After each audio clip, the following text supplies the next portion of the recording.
I lost all my parents. Artolution is now my father and is my mother.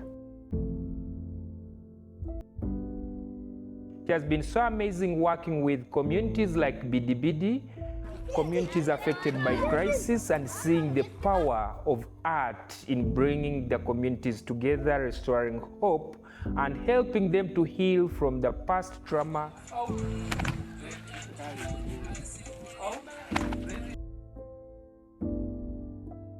Without Artolution, I don't know where will I be, and I don't know where will I end.